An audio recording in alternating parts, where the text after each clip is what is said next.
La colline du parc Mooney's Bay est très tranquille en ce moment, mais autrefois, surtout en hiver, elle était bondée d'enfants qui y faisaient de la luge. Ce n'est plus le cas depuis 2017 parce qu'elle est jugée non sécuritaire. C'est pour ça qu'ils ont installé des barrières comme celle-ci.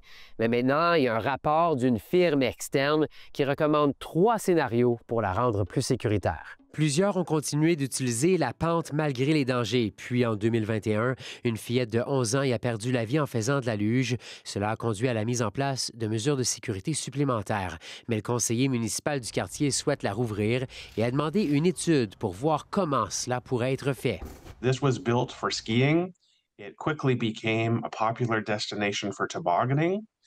Let's modify it to make it safer. Voici ce qui est proposé. L'option A comprend ce que le rapport appelle une colline à sensation forte pour la glisse rapide, ainsi que l'aménagement d'une pente d'entraînement de ski de fond. L'option B inclut plus simplement une piste pour débutants ainsi qu'une zone de ski de fond. Et l'option C est une combinaison des 2 options précédentes et comprendrait une piste de glisse rapide, une section pour débutants ainsi qu'une zone de ski de fond. Dans tous les cas, la Ville prévoit y mettre des arbres et des clôtures pour empêcher les gens d'aller glisser dans des zones plus dangereuses. La facture, 2,5 millions de dollars pour l'option A, 1,3 million pour l'option B ou un peu plus de 3 millions pour l'option C.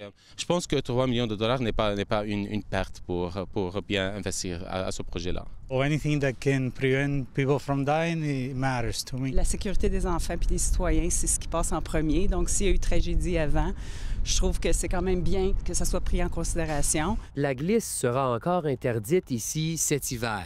La proposition en est encore à ses débuts et sera présentée en comité la semaine prochaine. Le conseiller Brockington n'a pas dévoilé quelle option il préfère et veut consulter la population avant d'aller de l'avant. Ici Frédéric Pepin, Radio-Canada, Ottawa.